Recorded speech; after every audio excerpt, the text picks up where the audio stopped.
Hai guys, video gue kali ini masih nyambung dengan video gue sebelumnya. Yap, masih seputar berita kencan antara G-Dragon dan Jennie Blackpink. Setelah berita itu keluar, setelah gue up video gue, banyak yang DM gue yang masih bertanya, "Bang, ini beneran serius bang? Beneran ini bukan pengalihan isu bang?" Bahkan juga banyak yang bilang ke gue, yang kirimin ke gue, "Bang, katanya Jennie itu diikuti setiap hari sama Dispatch bang. Jadi tolong dibahas nih bang, ini udah pelanggaran privasi gitu." So, video kali ini gue membahas dua premis itu. Benarkah berita ini hanyalah pengalihan isu? Dan yang kedua, apakah Dispatch itu sudah masuk ke pelanggaran privasi terhadap apa yang mereka lakukan ke Jennie karena mengikuti Jennie setiap hari? Oke, maka langsung aja kita masuk ke topik pembahasannya. Premis pertama yang ingin gua bahas adalah tentang pengalihan isu. Nih gua dapet gambar ini dari Twitter, kalian bisa lihat gambarnya. Yap, ada beberapa berita dari Korea Selatan yang bisa kalian cari di Google sekarang pun masih ada gitu. Dan banyak yang bilang jangan-jangan ini adalah pengalihan isu dari berita-berita tersebut. Nah, di sini yang mau gue bahas nih, apa bener pengalihan isu apa enggak. Pertama, yang mesti kalian pahami adalah kalau kalian percaya ini adalah pengalihan isu, gak apa-apa, it's okay, sangat tidak apa-apa. Tapi tolong dengarkan penjelasan gue ini, lalu kita diskusikan di bawah kira-kira logisnya yang mana, oke? Didengerin dulu. Pertama-tama, karena kita ngebahas tentang pengalihan isu, kita harus tahu dulu pengalihan isu itu apa sih bang? Pengalihan isu itu biasanya adalah berita yang dibuat untuk mengalihkan perhatian masyarakat terhadap apa yang terjadi, sesuatu yang lebih besar yang terjadi gitu. Biasanya yang menyangkut pemerintah atau politik. Jadi misalnya ada kebijakan pemerintah nih yang kira-kira akan merugikan rakyat atau akan bikin rakyat marah, maka biasanya akan ada berita lain terutama dari dunia selebriti yang di-up supaya masyarakat itu nggak jadi marah ke pemerintah. Fokusnya masyarakat itu malah ke berita selebriti ini gitu. Nah, pengalihan isu ini ada di semua negara. Di negara kita pun ada loh. Apa aja bang? Nggak tahu, cari sendiri aja. Gak berani gue kalau ngomongin negara sendiri, oke? Anggaplah ini pengalihan isu tadi.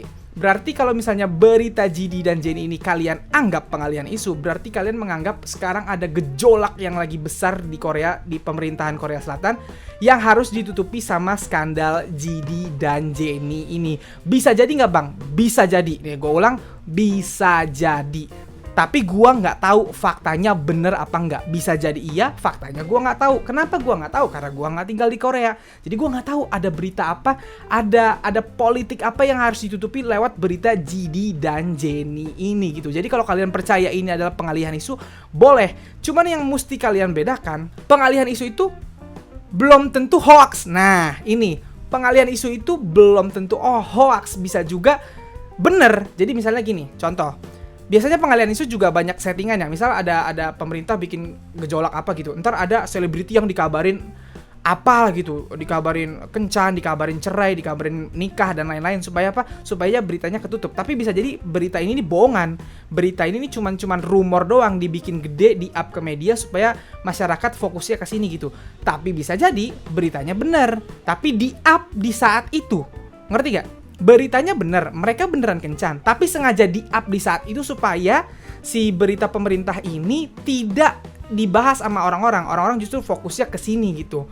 Nah, untuk berita GD dan Jennie ini, kalau gua merasa ini berita yang kedua. Ini tuh bukan berita tipe yang settingan gitu, yang sengaja disetting supaya rakyat, supaya masyarakat Korea up-nya ke sana aja, nggak ke pemerintah. Ini tuh menurut gua adalah hal yang nyata, kencannya nyata, tapi sengaja dikeluarin sekarang kalau memang untuk nutupin sesuatu atau untuk mengalihkan isu dari pemerintah. Kenapa gua percaya seperti itu bang?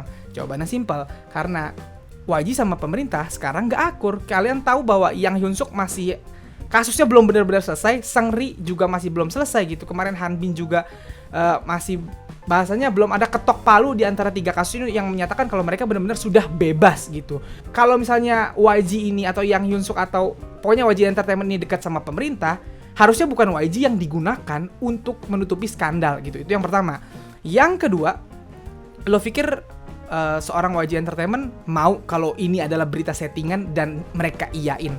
Kalau misalnya GD dan Jennie ini tidak berkencan, pasti langsung dibantah. Memang YG pernah ngebantah, pernah.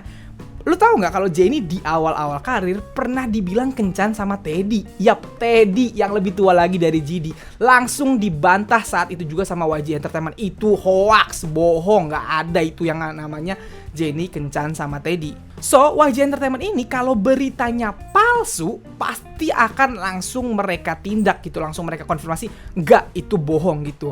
Nah, masalahnya kalau beritanya bener, kalau kencannya bener, YG itu punya semacam statement yang udah jadi hafalan kita para YGstan gitu. Kalau misalnya artisnya memang kencan, mereka tidak akan jawab iya kencan, gak akan jawab secara eksplisit.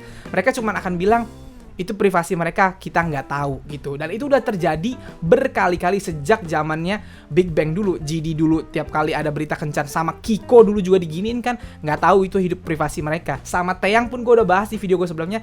Taeyang Min Hyorin itu waktu berita kencannya keluar, YG itu tanggapannya apa? Legend banget, tanggapan YG malah bilang gini, kami nggak bisa menghubungi Taeyang, kalau iya selamat. Nah gitu. Jadi YG itu kalau soal hubungan privasi, kalau memang iya pacarnya lagi, kalau iya idolnya pacaran, mereka nggak akan confirm iya gitu, biarin aja masyarakat yang menilai sendiri gitu. Tapi kalau enggak, kalau bukan berita yang benar, langsung mereka bantah, nggak ada itu inian gue pacaran. Bukan cuma Jennie, Yoon Hyung Icon pun pernah. Gue lupa Yoon Hyung Icon pernah diberitain sama siapa ya pacaran, langsung dibantah sama YG. Tapi bang, waktu yang Jennie sama Kai tahun 2019 kenapa diiyain sama Jennie? Sama YG. Jawabannya kenapa diiyain sama YG? Karena SM-nya juga sudah konfirmasi. SM mengkonfirmasi kalau Kai memang sama Jennie pacaran, ya otomatis YG juga harus konfirmasi dong kalau Jennie dan Kai ini memang pacaran gitu. Jadi beritanya benar karena tidak dibantah sama YG. Cuman di up-nya di waktu yang pas untuk menutupi pengalihan isu itu sangat bisa jadi. Nah beritanya apa? Nggak tahu gue. Jadi mungkin sekarang memang ada berita gede nih yang untuk menutupi itu. Sengaja Dispatch, wah beritanya gede nih, kita harus keluarin berita yang nutupin. Dipilih-pilih sama Dispatch, yang mana nih yang mau gue keluarin? Oh GD ini aja, gue up sekarang, boom gitu. Nah sekarang di up sama sama Dispatch, GD dan Jennie ini, berita GD dan Jennie ini langsung viral, langsung trending. Di Korea juga langsung trending guys.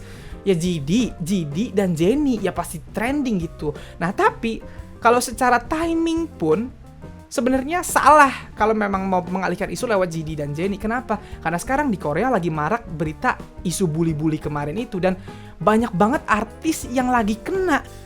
Kemarin kan kalian tahu banyak dan masih terus bertambah. Bahkan hari ini beritanya Hyunjin Stray Kids itu sampai tidak ikut promosi Stray Kids loh hari ini.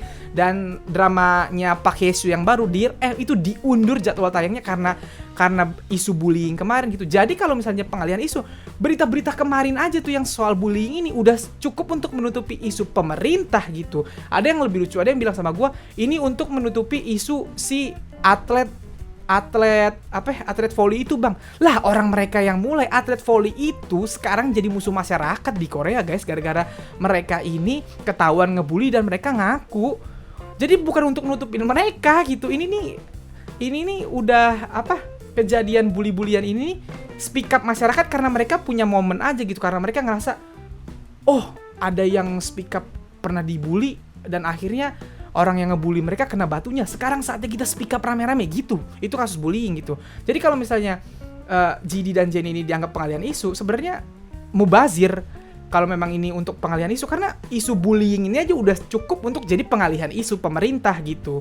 Jadi kalau gua pribadi tidak percaya kalau ini pengalihan isu, tapi bisa jadi, tetap ada kemungkinannya gitu. Nah sekarang ada kemungkinan kedua, ini bukan pengalihan isu. Ini memang sudah direncanakan sama Dispatch untuk dikeluarkan di hari ini, di tanggal 24 Februari 2021. Kenapa bang? Jadi gini, kita semua ingat waktu awal tahun itu kita semua udah nunggu siapa pasangan awal tahun. Dan Dispatch itu udah punya tabungan nih ya.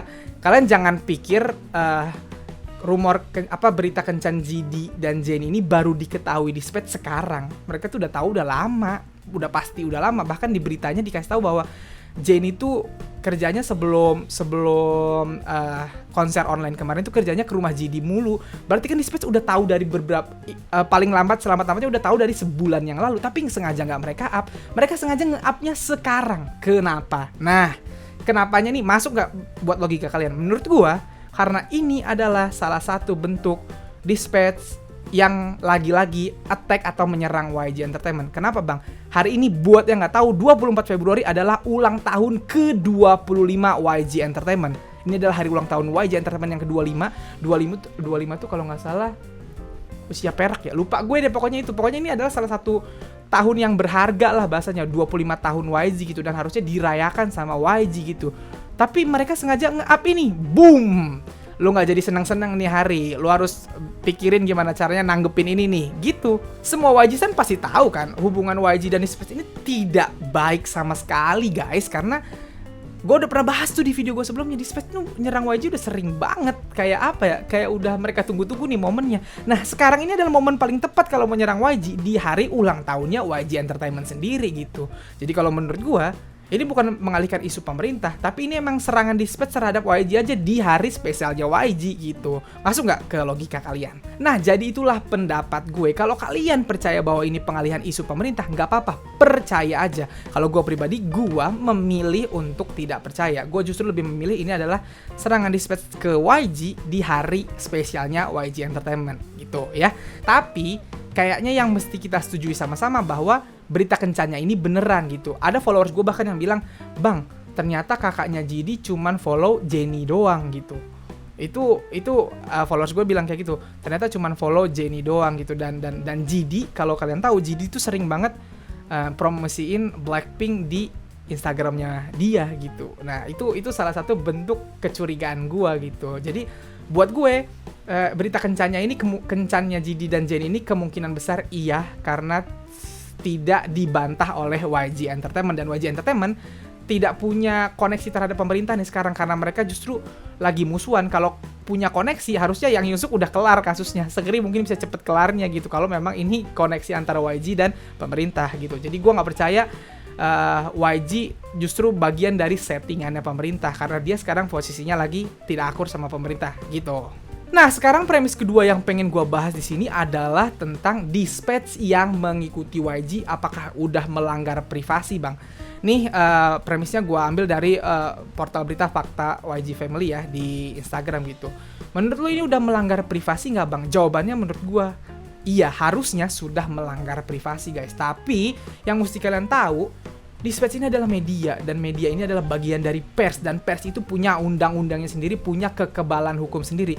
Kalau media itu bikin kesalahan guys, tidak bisa langsung dipenjara. Yang hukum adalah Dewan Pers namanya. Di Indonesia pun seperti itu gitu. Jadi media ini nggak bisa disalahin, dan ketika wartawan ini ngebuntutin artis itu juga tidak bisa diomelin. Mereka lagi menjalankan tugas mereka, emang tugas mereka adalah itu, nyari berita, buntutin artis, buntutin politikus gitu. Dan selama mereka tidak melewati batas yang ditentukan Dewan Pers, mereka aman. Contoh, misal Jennie di rumahnya nih, di depan rumah si Jennie itu ada para wartawan. Misalnya depan rumah Jennie warteg nih, ada wartawan nongkrong di warteg itu tiap hari bawa kamera buat nungguin si Jennie doang. Jennie ngapain, yang bertamu ke Jennie siapa gitu, itu nggak boleh dilarang karena itu memang kerjanya pers, kerjanya media seperti itu.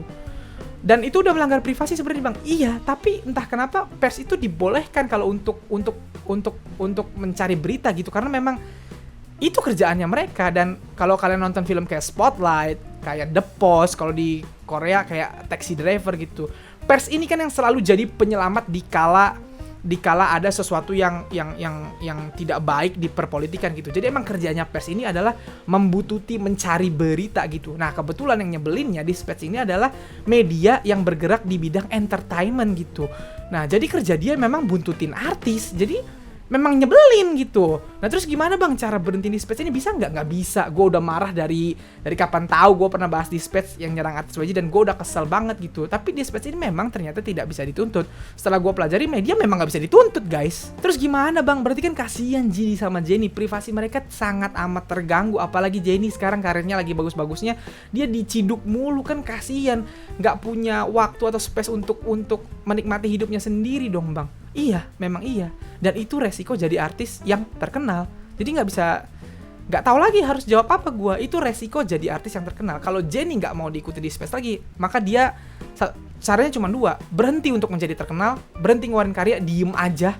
Atau yang kedua, keluar sekalian dari dunia entertainment.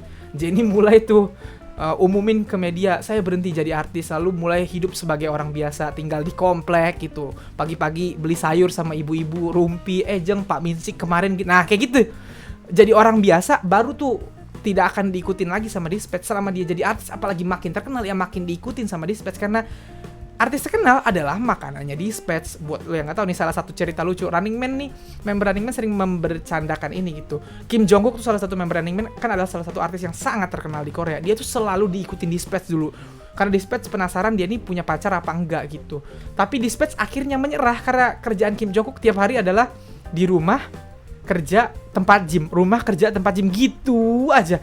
Jadi Dispatch-nya sampai bosen dan pergi gitu. Nah, kalau mau tidak diikutin Dispatch, salah satu caranya kayak gitu. Bikin Dispatch-nya bosen dengan melakukan kegiatan yang sama berkali-kali. Tapi kan nggak gitu, nggak semua orang bisa kayak Kim Jong Kook yang kerjanya gitu doang, nge-gym doang kerjanya setiap hari gitu. Jadi ya, kalau tanya melanggar privasi nggak? Kalau pendapat pribadi gue melanggar privasi, sangat melanggar privasi. Kalau gue yang digituin, gue marah. Tapi ada jalannya nggak bang supaya tidak digituin lagi? Nggak ada jalannya. Jalannya cuma tadi keluar dari dunia entertainment gitu, atau nggak ngapa-ngapain aja Jennie. Seperti Kim Jong Kook gitu. Jadi kalau lo kesel nggak apa-apa, kesel aja sama Dispatch, tapi ya udah nggak bisa ngapa-ngapain. Karena toh guys, misalnya Jennie-nya kesel banget diikutin wartawan, akhirnya Jennie nyuruh bodyguard-nya untuk mukul atau ngusir wartawan itu. Yang jadi masalah nanti bukan wartawannya, yang jadi masalah justru Jennie-nya. Ngerti gak? Jennie kesel diikutin mula sama wartawan, terus akhirnya nyuruh bodyguard-nya ngusir wartawannya. Yang nanti kena masalah bukan wartawannya, tapi Jennie-nya. Itu udah pasti tuh. Karena dianggap Jennie songong, terus mengusir atau menghalang-halangi kerjanya media, kerjanya pers gitu. Jadi kalaupun Jennie ngusir, yang salah justru jadinya Jennie-nya gitu. Jadi nggak ada caranya. By the way, jadi juga dulu hidupnya begitu tuh guys, diintai Dispatch mulu gitu. Jadi itu memang sudah jadi resiko public figure, apalagi public figure yang terkenal. So buat kita fans, ya udahlah nggak apa-apa, kesel aja deh, kesel aja terus gitu. Tapi soalnya kita nggak bisa ngapa-ngapain, jadi kesel aja deh gitu. Mau diapain gitu? Karena memang begitulah rules-nya atau begitulah kehidupan di sana gitu. So untuk itu gue berharap walaupun kalian kesel, banyak-banyak sabar juga ya. Nah, segitu aja video gue kali ini. Kalau lu suka video ini, silahkan like dan share ke teman-teman K-popers. Kalau mau kenal gue, bisa follow gue di Instagram. Dan kalau belum subscribe channel gue, silahkan di subscribe. Sekian dari gue, bye.